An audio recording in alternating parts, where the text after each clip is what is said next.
everybody's been on the hunt for lithium pegmatites recently. I think I might need the power bank on the battery to on the phone today to go and charge it up again.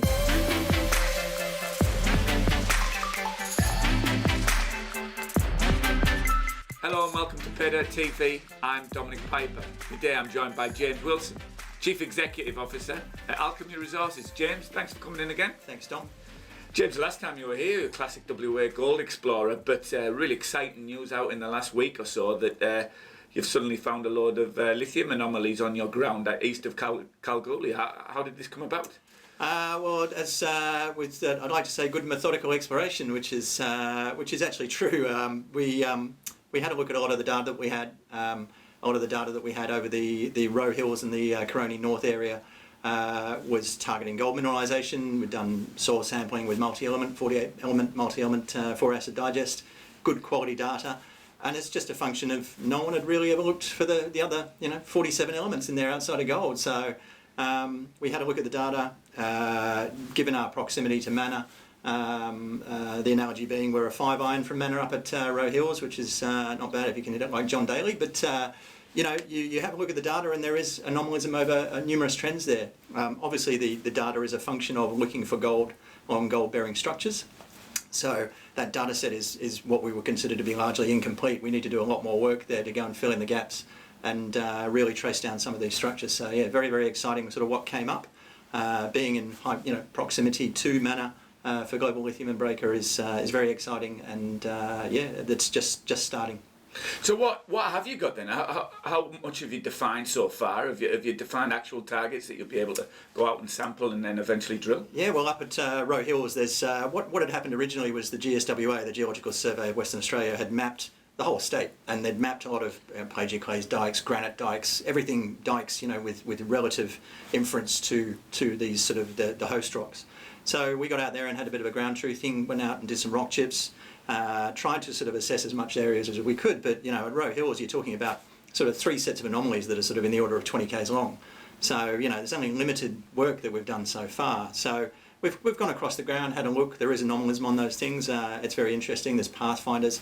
Particularly interesting though is the area of the new anomalies around cherry, pecan, mesquite and hickory. And they sit right next door to our KZ5 gold deposit. So KZ5 is presumed to be a VMS style mineralisation, and we've got lithium indicator minerals and pathfinder minerals that are lighting up for about 7 kilometres by 1 kilometre right next to it. So it's the jury's out on what that means.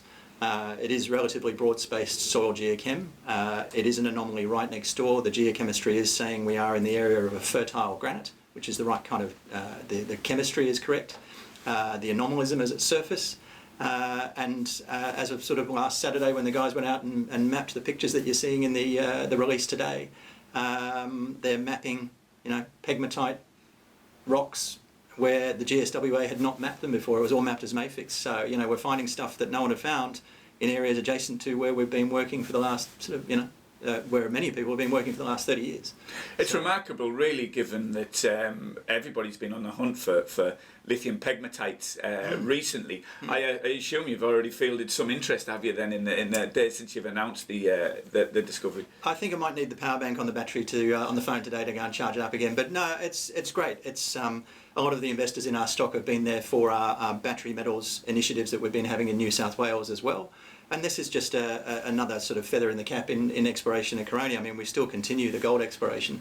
We're drilling at the moment. So, down at Gilmore, and we've announced that a week or 2 ago. And just having this there is a great thing. I mean, this is literally within a pitching wedge of our camp down the road. It's on the transaccess. The access is superior. Yeah, you can get out there very easily, very quickly, and logistics are great. So, it's a great part of the world to be exploring in. And yeah, it's only just sort of begun, that area. Oh, I might also say that the initial soils is just over that area, and the prospective, what they call the Goldilocks zone, which is the area within sort of proximity or an outboard of the granites, sort of usually within about a 10-kilometre margin of the granite, extends for 50 kilometres down our tenure. So, who knows? I mean, we've just got to check it out. We've got to get exploring and get some data that can hopefully quantify what we have. And how will you collect that data, and what data will you be collecting? What's the works program look like from here? Initially, the recommendations from the geochemist was to actually go and do very detailed soils. You can't, lithium is very light and generally disperses at surface, or is easily sort of dispersed at the surface. So we've got to go and do tight soils on the KZ5, or sort of cherry hickory sort of 7-kilometre long trend, and fill that into 100 by 40 kind of size. So we'll get to work on that straight away. And also to do some mapping. You can't sort of get worse than boots on ground, and so we've got to get people out there mapping these structures. Our initial investigation literally last week was highlighting the fact that we've got pegmatites where it's never been mapped, so there's a ton of work to do. Get on ground, have a look, map it as best we can, and see where we go from there. Lots of rock chips, lots of samples, just see what we've got. And how do you balance that with the ongoing work on the gold exploration? Well, that's it's obviously that if my colleague Nathan's not doing it, then have a guess who's doing it. It's you're looking at him. So we can do it. We have the bandwidth to do it internally.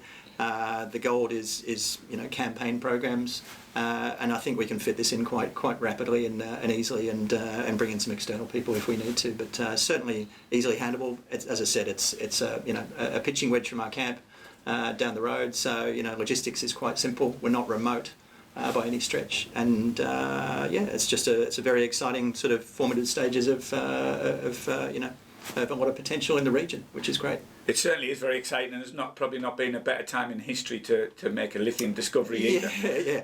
The important thing was, the work that we've been doing before this was to get the science right, and I think we've got the science right. It's now just it's up to the hands of the exploration gods whether there's anything there or not, and time will tell. Well, we'll certainly be keeping an eye out if those exploration gods are looking after you. James, thanks for coming in. Hopefully we'll be able to catch up again very soon when we see some more of those results from the Coroni Gold Programme, obviously, but then when we have a closer look at that lithium prospectivity. Thanks. All right, thanks, Dom.